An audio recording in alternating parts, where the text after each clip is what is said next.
Le conflit en entreprise, c'est souvent ce qu'on redoute le plus lorsqu'on dirige une équipe. On a peur de cette bombe à retardement, ces non-dits qui s'installent, cette ambiance qui devient toxique et la productivité qui plonge. On finit par passer sa journée à faire la police au lieu de piloter son activité, ou on peut même être en conflit direct avec un des personnels. L'erreur fatale, c'est de croire que le conflit va s'évaporer avec le temps. En réalité, un conflit non résolu, c'est une perte de profit, une perte de temps, une perte d'énergie et surtout une source de turnover. Mais si vous changez de regard, la tension devient un levier pour créer une équipe vraiment engagée. En 15 ans de management et après avoir observé des dizaines d'entrepreneurs, j'ai vu des situations bloquées depuis des mois se résoudre avec une méthode précise. Aujourd'hui, dans cette vidéo, on passe du mode pompier au mode architecte pour construire sur des bases saines. On va voir comment diagnostiquer la source du problème, utiliser la méthode de communication non violente et surtout quelle posture physique adopter pour désamorcer la crise. Avant de plonger dans la méthode, si vous sentez que vous avez des tensions au sein de votre équipe qui freinent votre croissance, cliquez sur le lien en description pour un diagnostic de 30 minutes gratuit avec moi. On fera le point sur votre situation réelle. Avant de sortir l'extincteur, il convient d'identifier quel feu on éteint. Il faut savoir que dans les TPE et PME, 90% des conflits sont issus des 4 catégories suivantes. En premier lieu, le conflit de structure. C'est lorsque les rôles sont flous et que les tâches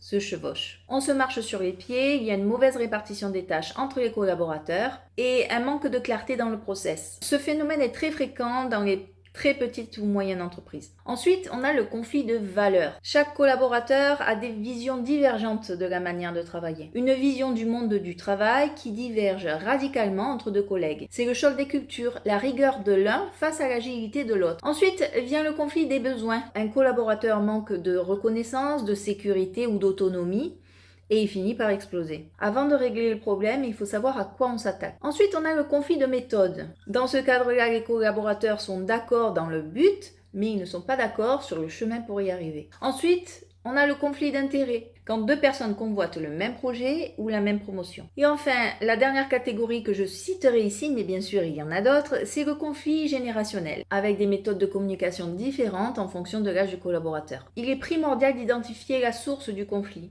Parce qu'une fois la source identifiée, c'est 50% de la solution trouvée. Ne traitez pas un problème d'organisation comme un problème de personnalité ou de caractère. N'attendez pas que les gens se hurlent dessus. Un conflit commence souvent par des silences. Observez la situation et les comportements. Est-ce qu'il y a de l'évitement, des mails froids, une acceptation passive, on dit oui mais on ne fait rien ou il n'y a pas de suivi? Il convient d'installer une routine de feedback. Plus vous communiquez sur les périmètres de chacun, moins vous laissez de place aux frustrations. Le conflit déteste la clarté. Quand le conflit est là, imaginez qu'un ravin vient de se creuser entre vos collaborateurs. Chacun reste sur sa rive et envoie des flèches. Votre rôle, c'est de construire un pont par la communication non violente. Imaginons une scène classique. Marc, commercial, a promis à son client le développement d'une fonctionnalité technique sans en parler à Sarah, qui est développeuse. Ce qui met Sarah en retard sur l'ensemble de ses projets.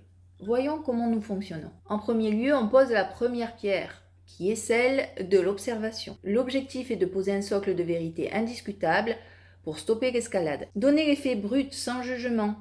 Passer en mode neutralité sans passer par le mode attaque-défense. Par exemple, pour Sarah, la phrase adéquate serait la suivante. Marc, j'ai constaté que tu avais confirmé par mail au client la livraison de l'option X alors que nous n'avions pas encore validé la faisabilité technique dans la réunion de lundi dernier. Pourquoi ça marche? Parce qu'on cite un mail, une date et une réunion. Sarah ne dit pas tu fais n'importe quoi, elle décrit simplement la scène comme une caméra de surveillance. Ensuite, on va poser le garde-corps.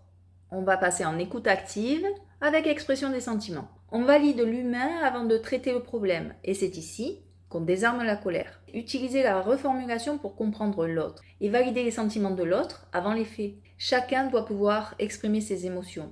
On ne peut pas contester les sentiments de quelqu'un. La phrase adéquate de Sarah pourrait être alors la suivante. Marc, je me sens frustré et sous pression car mon planning est déjà plein. Et Marc pourrait répondre alors, Sarah, si je te comprends bien, tu te sens mise à l'écart vis-à-vis de ta compétence technique face à cette annonce soudaine. C'est bien ça? Sarah, si je te comprends bien, tu te sens mise à l'écart dans ton expertise technique face à cette annonce soudaine. C'est bien ça? Pourquoi ça marche? On ne conteste pas l'émotion, on reformule l'émotion pour bien montrer à l'interlocuteur que l'on a compris la position dans laquelle il se trouve, on lui montre qu'on l'a entendu, ce qui fait immédiatement baisser son rythme cardiaque. Ensuite, troisième étape, on va construire la structure du pont, c'est-à-dire qu'on va s'attacher aux besoins. On sort du tu qui accuse pour aller vers le pourquoi profond. La phrase adéquate serait pour Marc de dire « Sarah, j'ai besoin de ton soutien car la signature de ce contrat est vitale pour la boîte. » Sarah pourrait répondre « Marc, de mon côté, j'ai besoin de visibilité et de respect de mes process pour garantir une certaine qualité dans la livraison de mon travail. » Pourquoi ça marche? Parce qu'on remplace « tu m'as piégé » par « j'ai besoin de visibilité ». C'est un appel à l'aide, pas une attaque. Et personne ne peut être contre le besoin de visibilité de quelqu'un. Quatrième étape, celle de la traversée, la co-création. On responsabilise les parties pour qu'elles trouvent la porte de sortie ensemble. On passe du « tu » au « nous » qui est plus englobant. Dans ce cas de figure, on pourrait dire « comment pouvons-nous réorganiser les priorités ?» pour répondre à la demande du client, sans pour autant mettre en péril la santé de Sarah. Quelles sont vos propositions concrètes pour que ça ne se reproduise plus? Pourquoi ça va marcher? Parce que le manager ne donne pas la solution. Il laisse la voie à Marc et Sarah de s'organiser entre eux pour trouver la porte de sortie. Il force Sarah et Marc à construire ensemble le compromis. S'ils proposent eux-mêmes la solution, ils l'appliqueront forcément. Remarquez bien que dans ces phrases, il n'y a pas de « tu as fait ci, tu as fait ça », il n'y a pas de « tu accusateur ». Il n'y a que des faits, des besoins et des solutions.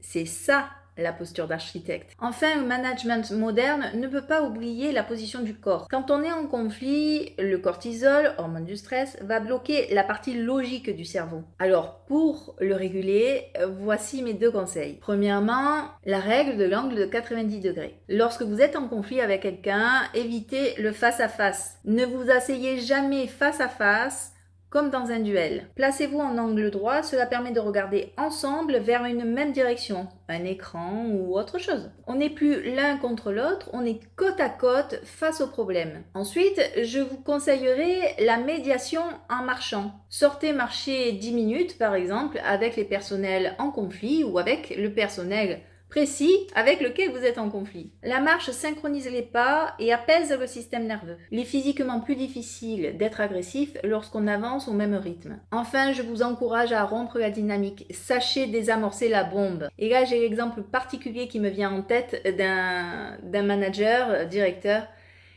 qui avait vu un salarié très en colère rentrer dans son bureau. Il était furibond et ce fameux directeur lui avait dit « Ok, je vois que tu es très en colère, le mieux c'est qu'on aille boire un coup ensemble. » Et ils sont allés boire ensemble un verre et cela a désamorcé le conflit tout de suite.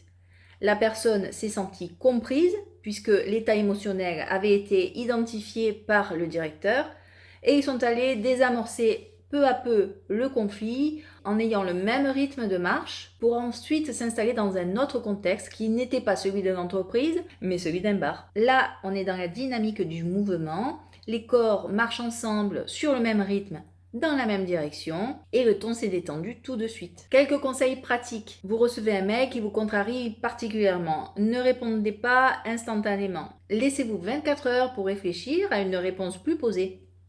La pression sera tombée. En revanche, ne laissez pas plus de 48 heures pour répondre à ce mail. Cela pourrait générer une source de frustration à la fois pour votre interlocuteur et peut-être même pour vous-même. S'il existe un cadre juridique pour résoudre les conflits, n'oubliez pas l'aspect relationnel, l'aspect humain. Enfin, un petit conseil.